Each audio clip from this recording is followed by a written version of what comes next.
Hey, it's April 5th, 2011. Just got back from the Charlie Sheen show in Cleveland.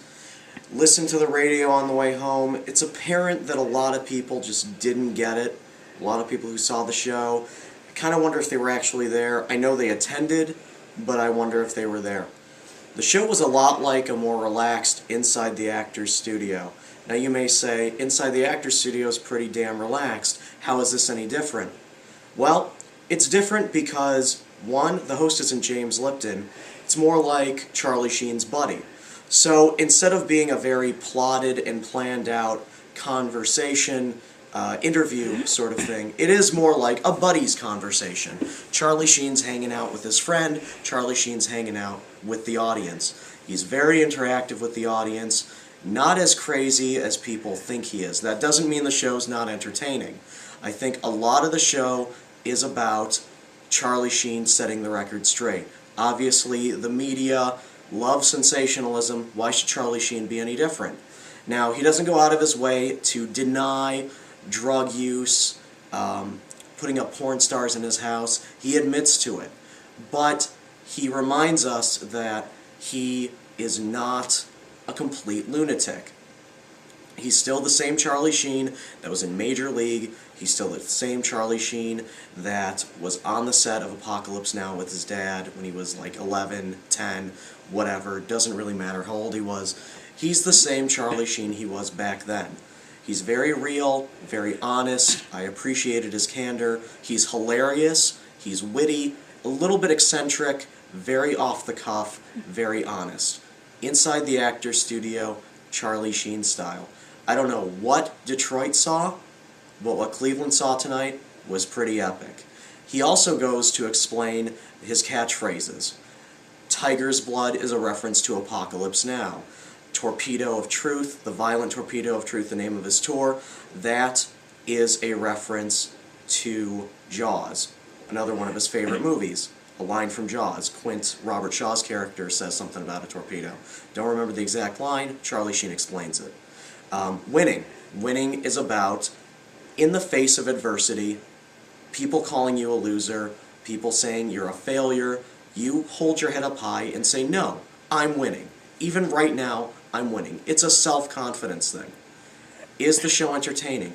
Immensely so. It's like a big rowdy party. On the radio, I heard Java Joel, who's a local hack DJ around here. Java Joel can Java blow me, by the way. Anyway, he's such a douchebag. Regardless, Java Joel, not Charlie Sheen. Anyway, I digress.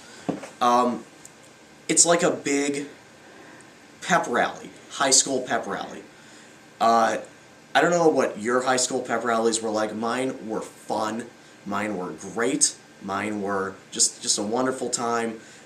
Didn't so much care what was going on stage or down in the gym.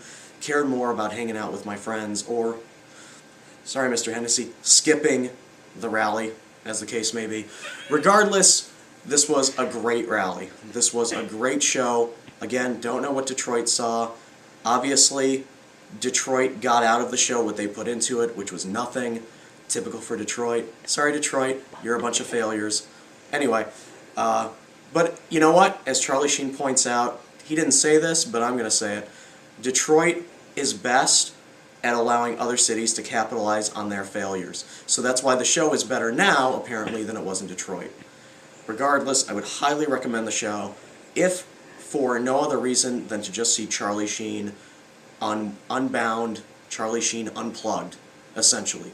Let him set the record straight. Let him tell some really interesting stories about growing up with Martin Sheen, about being in Hollywood, about being an actor, about some illicit affairs he had with some prostitutes down in Mexico, about the 7-gram crack rock. That is an interesting story. Just a great time, not what I expected, and actually I'm kind of glad it wasn't. It wasn't a train wreck at all. People who go there will either get it or not get it. And I would even go so far as to say the right people will get it. If you went there and you had a terrible time, I don't know what else to tell you. Obviously, you're not in that elite population that will get it. And that's my take on the Charlie Sheen Show. Best, maybe not the best money I've ever spent, but certainly I could think of worse ways to spend an evening. It's a once-in-a-lifetime opportunity. Who knows if he'll do another tour like this. It was... I recommend it. I highly recommend it. And that's that. Alright, this is Ethan, signing out.